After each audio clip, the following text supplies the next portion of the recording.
Hello students, again मैं आप सबके सामने नए अंदाज से नए तरीके से हाजिर हो चुका हूं और नाम तो सुना ही आपने, बैक बेंचर्स मास्टरमाइंड। मैं सबका अगेन फिर से दोबारा मैं सबका इस नए चैनल पे वेलकम, स्वागतम और खैर मकदम करता हूं।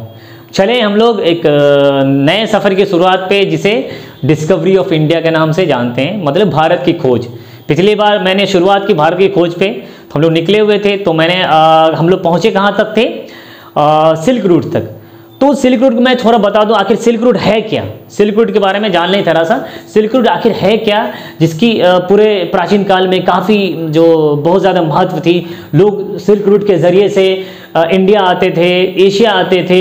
यूरोप वाले कहाँ से सिल्क रूट के ज़रिए इंडिया आते थे, मतलब एशिया आते थे, और क्या आपको यूरोप आते थे। हम देखेंगे सिल्क रूट जो है एक ऐसा रास्ता था जो आपको चाइना से होते हुए, इंडिया से होते हुए, ये आपको इस तरह से करते हुए ये आपको यूरोप जाता था। कहाँ जाता था? यूरोप और अफ्रीका तक जो है आपको इसके व्यापार होता था। मतलब सिल्क रूट एक ऐसा रास्ता था जिसे सिल्क रूट कहते हैं। एक ऐसा रास्ता था जिसे हम रेशम मार्ग भी कहते हैं। एक ऐसा रास्ता जिससे प्राचीन काल में, मतलब एशिया को यूरोप और अफ्रीका से कनेक्ट किया जाता था। किससे?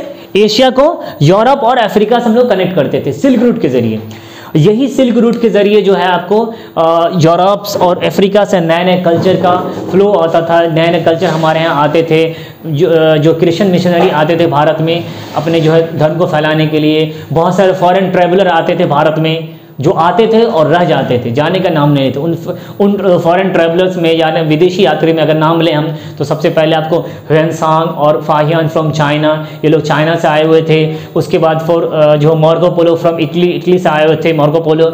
और मेगास्थनीज ग्रीस से, अल बैरूनी आपको पर्शिया ईरान से, इब्न बतूता मोरक्को से, और जो आपको वास्को डी गामा पुर्तगाल से, ये लोग कहाँ भारत आते थे। कुछ तो था भारत में, पूरी दुनिया में भारत की शोहरत मची थी, एकदम डंका बज रहा था पूरे भारत में, जिसे हम क्या कहते हैं, सोने की चिड़िया। कहा ना, सोने के गोल्डन बर्ड्स, सोने की चिड़िया कहा जाता था।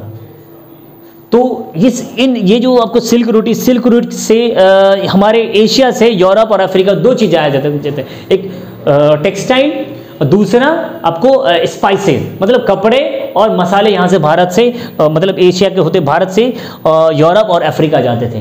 इसलिए पूरा यूरोप जो है, यूरोप वाले का जो व्यापार होता था भारत से, ठीक है। लेकिन क्या हुआ, अचानक जो है 1453 में, 1453 में एक ऐसी घटना हो गई जिसके बाद ये रास्ते जो सिल्क रूट था उसका जो अस्तित्व खत्म हो गया। और सिल्क रूट में आपको बता दूं, सिल्क रूट का जो एग्जिस्टेंस था वो क्रिश्चियन एरा से पहले, मतलब जीसस क्राइस्ट ईसा अलैहिस्सलाम से पहले से लेकर के कब तक ये था ना, 15वीं सेंचुरी तक, 15वीं शताब्दी तक ये जो आपको सिल्क रूट का ये चलन रहा, ठीक है। लेकिन अचानक 1453 में सिल्क रूट को बंद कर दिया गया, ठीक है। और जो भी ट्रेड का रास्ता था, यूरोप से इंडिया का जो ट्रेड का रास्ता था, जो दरवाजे थे, उसको सारे दरवाजे को बंद कर दिया गया। क्यों? क्योंकि 1453 में ऑटोमन एम्पायर ने हम लोग देखेंगे यहाँ पे, ऑटोमन एम्पायर ने तुर्की, ये जो ऑटोमन एम्पायर तुर्की वाले, ये यूरोप के जो कुस्तुनतुनिया, जिसे हम लोग कॉन्स्टेंटिनोपल कहते हैं, उस पर कब्जा कर लिए, मतलब उस पर जीत ली, लड़ाई हुई, उसमें जीत लिए। तो जो ऑटोमन एम्पायर का ये वाला भी पार्ट हो गया, जिसे कॉन्स्टेंटिनोपल कहते हैं। और तुर्की को मैं बता दूं, तुर्की यूरोप और एशिया एशिया और यूरोप में पाया जाता है। 97% पार्ट जो एशिया में पाया जाता है, जिसे हम लोग अनातोलिया कहते हैं। उसकी राजधानी अंकारा है, और इसे हम लोग एशिया माइनर भी कहते हैं। तुर्की के जो एशिया माइनर से हम लोग जो है आपको अनातोलिया भी कहते हैं। और जो 3% पार्ट जो आपको यूरोप में है, उसे हम लोग थ्रेस कहते हैं, ठीक है। उसी पे बहुत खूबसूरत शहर है, इसका नाम है इस्तांबुल। पहले ज़माने में कुस्तुनतुनिया बोला जाता था या कॉन्स्टेंटिनोपल, और अब उसे क्या बोला, इस्तांबुल बोला जाता है, जिसे थ्रेस की राजधानी इस्तांबुल, ठीक है।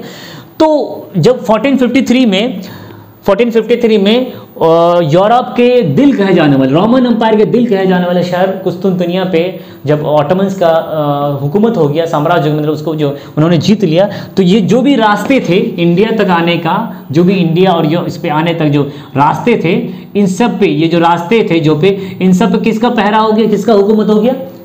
आपको तुर्क मतलब ऑटोमन एम्पायर का और अरब वालों का। इसी वजह से जो फिर उसके बाद एक दौर आया जो यूरोप में, जिसे हम लोग एज ऑफ डिस्कवरी के नाम से जानते हैं, है ना, जिसे रेनेसा पीरियड कहते हैं, जिसको पुनर्जागरण, यूरोप में पुनर्जागरण मतलब रेनेसा, नए दौर का शुरुआत हुआ। आखिर उस दौर में क्या हुआ था? उस दौर में क्या था कि नए नए जगहों को ढूंढा जा रहा था। पूरा यूरोप वाले नए नए जगहों को ढूंढना चाह रहे थे, और उन सब जगहों में से सबसे जो ज़बरदस्त था, जो सबसे पूरे धूम मची हुई थी पूरे वर्ल्ड में, पूरी दुनिया में, वो भारत था, हिंदुस्तान, हिंद, है ना। इसलिए, और ऐसा नहीं कि हमारा भारत खो चुका था, नहीं, कभी नहीं, ऐसा नहीं, क्योंकि हमारा भारत शुरू से जिंदाबाद था, जिंदाबाद है, और इंशाअल्लाह ता क़यामत तक जिंदाबाद रहेगा।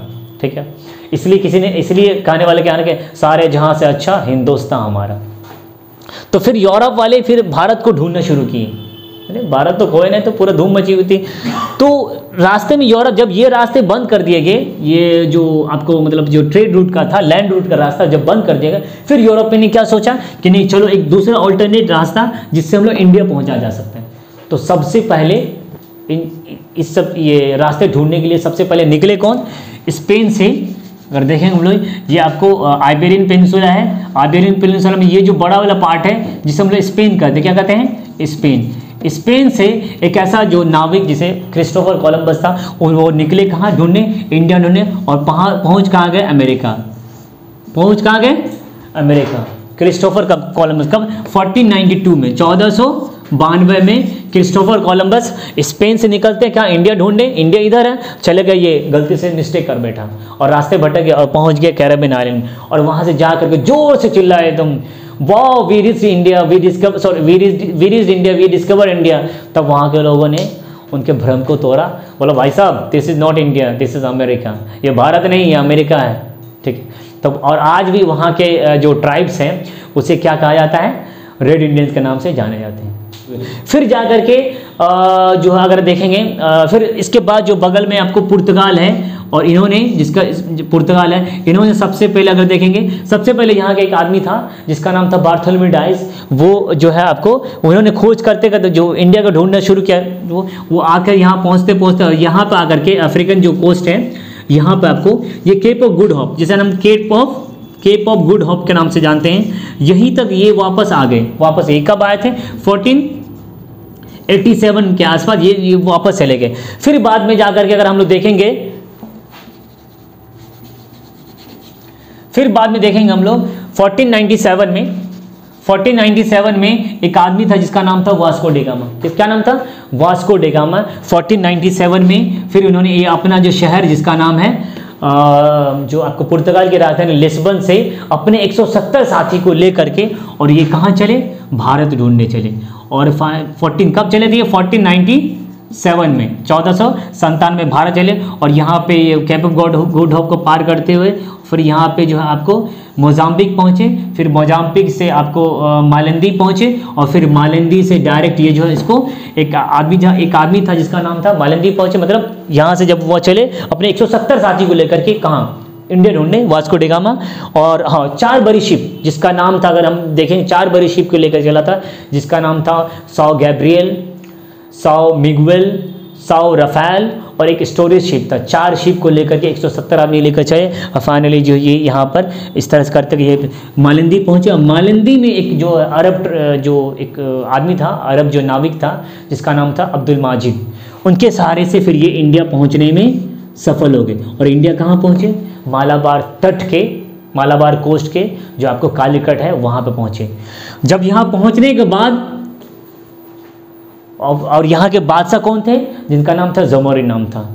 और जब वहाँ पहुँचे, जब बादशाह को खबर पहुँची, तो लोगों ने कहा कि हुजूर एक बिन बुलाए मेहमान, अनवेलकम गेस्ट हमारे यहाँ पधार रहे हैं, हमारे यहाँ पधारे हैं। तो फिर जो है उनका जो स्वागत है, आप जानते हैं कि हमारे देश में क्या हो, मेहमानों की बहुत इज्जत होती है। तो लेकिन क्या उनके मन से उनके इरादे ठीक नहीं थी, क्योंकि लोगों ने कहा हुजूर इनके इरादे नेक नहीं लग रहे हैं। लेकिन कहा कि भाई अतिथि देवो भव, मतलब हम अपने क्या मेहमानों को बहुत इज्जत करते हैं। तो उस तरह से उनका स्वागत हुआ। और फिर जब ये वापस जो है आपको यहाँ से कौन आए? वास्को डी गामा आया और यहाँ पे इस तरह भारत की सी रूट की, मतलब भारत की खोज नहीं हुई, भारत तो ऑलरेडी भारत था। बताया ना, भारत हमेशा जो है से शुरू से पूरे दुनिया में शोहरत मची हुई थी, लेकिन कि भारत तक, यूरोप से भारत तक पहुँचने का सी रूट का रास्ते का खोज किया उन्होंने। फिर आपको बताया कि जो है आपको जब ये आए, फिर जब यहाँ से लौटे, जब ये यहाँ से जो आपको वास्को डी गामा फिर अपने देश गए, जब यहाँ पे जब वापस अपने मतलब मुल्क गए, तो अब बड़ी हैरत होगी आप लोगों को सुन करके। उन्होंने 170 आदमी लेकर गए, जब वहाँ पहुँचे हैं ओनली 50 सिर्फ 55 लोग बचे हैं। सारे लोग रास्ते में बीमारी, जो एक तरह का स्कर्वी बीमारी था, जिसकी वजह से, उस बीमारी की वजह से सारे लोग मर गए रास्ते में, मतलब जो भी, सिर्फ 170 में से 55 लोग बचे हुए थे। एक जो सबसे ज़बरदस्त चीज़ थी उन लोगों में, गजब का जुनून और पागलपन। इसलिए कहा है कि अगर ज़िंदगी, अगर आप कामयाब होना चाहते हो तो थोड़ा जुनून और थोड़ा पागलपन होना ज़रूरी है। इसलिए कहा जाता है मंजिल तो उन्हें मिल ही जाएंगी, भटक कर ही सही। अरे मंजिल तो उन्हें मिल ही जाएंगी, भटक कर ही सही। अरे गुमराह तो वो हुए जो घर से निकले ही नहीं। तो उन्होंने शिद्दत के साथ, कहा जाता है इनको, वास्को डी गामा को, और पहुँचे थे 1497 पे चले जाओ, 1498 में पहुँचे। कमोबेश 11 महीना 11 मंथ लगा था इसको यहाँ से यहाँ तक पहुँचने में। और कहा जाता सिर्फ मलिंदी से इसको यहाँ तक आने में जो आपको 3 महीने लगे थे। वो सफ़र की दुश्वारियाँ इतना झेलते हुए उन्होंने वो पहुँचे वहाँ पे। और पहुँचने के बाद तो जब होता है ना कि जब एक पहुँचा, फिर जब गए तो हाँ, जब यहाँ से वापस गए तो क्या लेके गए? मसाले लेके गए, स्पाइस, सबसे ज़्यादा स्पाइसी लेके, जैसे ब्लैक पेपर, काली मिर्च, क्लॉव, लौंग, उसके बाद जो है सिनेमम, कार्डमम, बहुत सारे मसाले यहाँ पे ले गए और पूरा यूरोप। और हाँ, जब ये वापस पहुँचे तो जो ये तुर्की का, सॉरी, ये आपको क्या नाम है, पुर्तगाल का जो इंडिया वाला ट्रिप इंडिया आए थे, जो पूरा लोगों को, आसपास के लोगों को खबर पता चला, पूरा यूरोप इंडिया वाला ट्रिप बहुत फेमस हो गया वास्को डी गामा का। और सबसे पहले वहाँ के बादशाह ने कहा, बहुत सारे तोहफे था, बहुत ज़्यादा गिफ्ट से नवाजा। फिर यूरोप में धीरे धीरे फैलने लगी, ठीक है, पूरे यूरोप में धीरे धीरे फैलने लगी। और पूरा यूरोप जो है ना, फिर बाद में एक के बाद एक आने लगा। हम इस चीज़ की चर्चा करेंगे बाद में कि यूरोपियन भारत में क्या करने आए, तो मछली मारने, तो गाँव में मछली पकड़ने। एक बाद में इसके लेक्चर की चर्चा करेंगे। तो फिलहाल मैं आपको बता दूँ, तो एक के बाद एक कर, कभी क्या आ रहे हैं, कभी पुर्तगाली आ रहे हैं, ठीक है, कभी डच आ रहे हैं, कभी फ्रेंच आ रहे हैं, कभी ब्रिटिश आ रहे हैं, कभी डेनिश आ रहे हैं। कुछ तो रहा हुआ चीज़ भारत में, पूरी दुनिया में भारत की क्यों धूम मची, इसी वजह से। और बाद में आपको पता है, लेकिन उन सब में से एक जो सबसे ज़्यादा मक्कार और चालाक था, वो था कौन? वो है आपको ब्रिटिश था, है ना। ब्रिटिश को अगर हम बात करें, ब्रिटिश में जो ब्रिटेन है, ब्रिटेन सिर्फ ब्रिटेन ही, जिसे हम लोग जीवी कहते, ग्रेट ब्रिटेन कहते हैं। ग्रेट ब्रिटेन में आपको स्कॉटलैंड आता है, वेल्स आता है और इंग्लैंड आता है। कौन आता है? स्कॉटलैंड, वेल्स और इंग्लैंड मिला करके ग्रेट ब्रिटेन होता है। ये तीनों जो ने मिल करके हमारे भारत में बाद में गुलाम बनाया। हाँ, लेकिन गुलाम क्यों बनाया? जब अपने ही लोग, उन्होंने गद्दारी कर दिया। अब जब हम आपको बताएंगे बैटल ऑफ प्लासी, हम लोग जिक्र करेंगे, तो बैटल ऑफ प्लासी में क्या हुआ था कि जो नवाब सिराजुद्दौला के अपने ही कमांडर चीफ थे मीर जाफ़र, उनके जो अपने ही लोग उनको धोखा दिया, ठीक है। इसलिए कहा जाता है कि जब अपने ही लोगों में मुनाफिक और गद्दार पैदा हो जाए तो मैदान में खड़ा शेर भी कुत्तों से हार जाता है, ठीक है। तो जो है वहाँ पे अगर धोखा नहीं देता, बैटल ऑफ प्लासी और बैटल ऑफ बक्सर एक ऐसी लड़ाई थी जिसके बाद ब्रिटिश ने पूरे भारत को कब्जा कर लिया, पूरे भारत को गुलाम बना लिया। ब्रिटिश तो आया था, जितने भी ब्रिटिश के अलावा जितने भी यूरोपियंस आए थे, वो सारे लोग भारत में क्या करने आए थे? तिजारत करने, ओनली मतलब ट्रेड करने, व्यापार करने। लेकिन उन सब में जो मक्कार था, जो कोई सबसे ज़्यादा चालाक था, उनके इरादे नेक नहीं थे। लोगों ने जब जहांगीर के दरबार में जब जो आया था ब्रिटिश कि ये क्या नाम, इजाज़त लेने की, हुजूर मैं आपके यहाँ ट्रेड करना चाहता हूँ। बहुत लोगों ने कहा हुजूर ये जो है ना, जो गोरे हैं, ये लगता है इनके इरादे नेक नहीं लग रहे हैं, इनके इरादे ठीक नहीं लग रहे हैं। तो उन्होंने कहा अरे यार क्या, ये मेरा क्या कर पाएगा, मुट्ठी सब मसल दिया जाएगा। लेकिन ऐसा नहीं है। फिर बाद में ब्रिटिश तो आया था व्यापार करने, लेकिन अब क्या करने लगा? हुकूमत करने लगा। तो इन्हीं सब का जो मैं अगले वीडियो में मैं चर्चा करूँगा। तब तक के लिए आप अपना ख्याल रखें और जय हिंद, खुदा हाफिज़।